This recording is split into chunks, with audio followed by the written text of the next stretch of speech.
गांव की आखिरी लालटेन। पहाड़ों के बीच बसा था एक शांत सा गांव नरैना। ये गांव बाकी गांव जैसा नहीं था। यहाँ एक अजीब सी परंपरा थी जिसे गांव वाले रात की रोशनी कहते थे। परंपरा के अनुसार जब भी सूरज ढलता, गांव के हर घर के दरवाजे पर एक लालटेन जलाई जाती।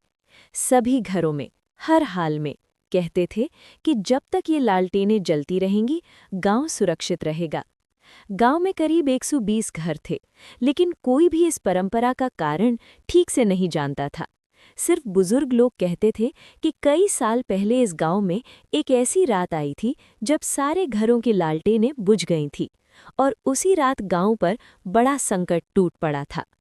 पर ये सब सुनकर 16 साल का दीपक हमेशा हंस देता था। वो पढ़ा लिखा था, मोबाइल और विज्ञान में विश्वास रखता था।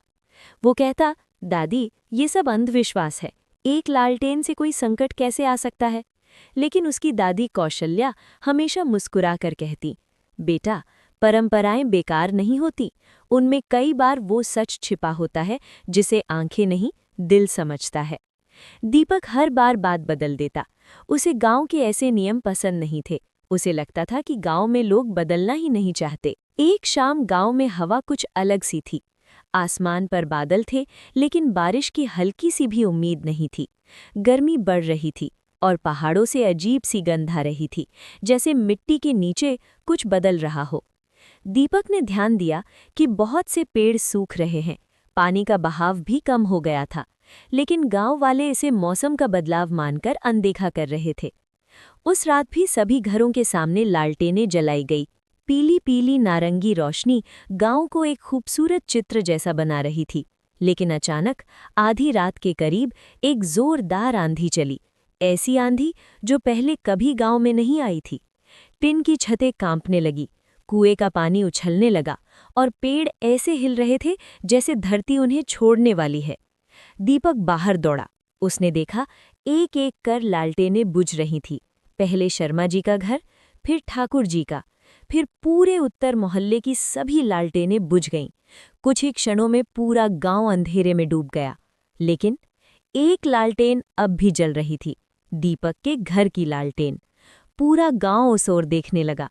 आंधी तेज हो रही थी, लेकिन उसकी लालटेन वैसी की वैसी जल रही थी, जैसे किसी ने छुआ भी न हो। सरपंच, कुछ लोग और दीपक की दादी सब इकट्ठा हुए। दादी बोली, इसका मतलब बहुत बड़ा संकेत है। जब सारी लालटेनें बुझ जाएं और सिर्फ एक जले, तब उसी घर का कोई व्यक्ति गांव की राख बचाता है। दीपक अब भी हंसने ही वाला था, लेकिन दादी की आंखों में एक डर था जो उसने पहले कभी नहीं देखा था। पहाड़ का रहस्य।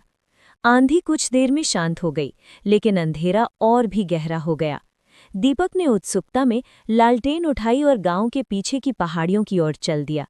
दादी ने रोका, बेटा, रात में उधर मत जा, पहाड़ आज गुस्से में लगता है। लेकिन दीपक की जिज्ञासा उसे खींच ले गई। जैसे जैसे वो पहाड़ के करीब पहुंचा, लालटेन की रोशनी मिट्टी की दरारों पर पड़ी। वो चौड़ी थीं, इतनी चौड़ी कि मानो पूरे पहाड़ का पेट फट रहा हो। सीटी जैसी आवाजें आ रही थी, जैसे पहाड़ अंदर ही अंदर टूट रहा हो। दीपक ने जमीन पर हाथ रखकर महसूस किया।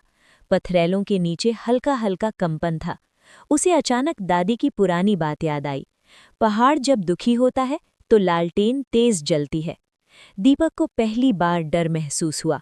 उसे साफ समझ आ गया कि अगर ये पहाड़ टूटा तो नीचे बसे पूरे गांव पर मिट्टी का तूफान गिर सकता है। गांव को पता भी नहीं चलेगा और सब मिट्टी के नीचे समा जाएगा। निर्णय का क्षण। घबराए हुए दीपक ने गांव की ओर देखा। सब सो रहे थे। कोई नहीं जानता था कि उनकी जिंदगी पर एक बड़ा खतरा मंडरा रहा है। दीपक दौड़ पड़ा। उसकी सांसें तेज होने लगी। दिमाग में सिर्फ एक ही बात गूंज रही थी कि अगर मैंने नहीं बताया तो सुबह तक गांव खत्म हो सकता है। गांव पहुंचते ही वो चिल्लाया, उठो, उठो सब लोग, पहाड़ खिसक रहा है, भागो मैदान की ओर। लोग पहले तो सोकर चौंक गए। कुछ ने मजाक समझा, कुछ ने उसे डांटा, लेकिन जब लालटेन की तेज रोशनी उसके चेहरे पर पड़ी और उसकी आवाज कांप रही थी, तो लोगों को उसकी सच्चाई पर विश्वास होने लगा। दादी बाहर आई। उन्होंने आसमान, पहाड़ और लालटेन की लौ को देखा और तुरंत चिल्लाईं, दीपक सच कह रहा है, सामान छोड़ दो, बस अपनी जान बचाओ। दादी की आवाज़ गांव में इज्जत रखती थी। लोग भागने लगे। हर घर का आदमी, औरतें, बच्चे, बूढ़े सब लालटेन की रोशनी का पीछा करते हुए नीचे वाले मैदान की ओर भागने लगे। संकट का विस्फोट। जैसे ही आखिरी परिवार मैदान में पहुंचा, एक जोरदार धड़ाम हुआ। पहाड़ का एक विशाल हिस्सा टूटकर गूंजता हुआ नीचे गिर पड़ा। धूल, पत्थर, मिट्टी सब हवा में फैल गए। वो जगह जहां कुछ घंटे पहले गांव की गलियां, खेत और घर थे, अब वहां सिर्फ मलबा था। गांव के लोग घुटनों के बल बैठकर आसमान की ओर देखने लगे। उनकी आंखों में डर, आश्चर्य और राहत तीनों भाव एक साथ थे।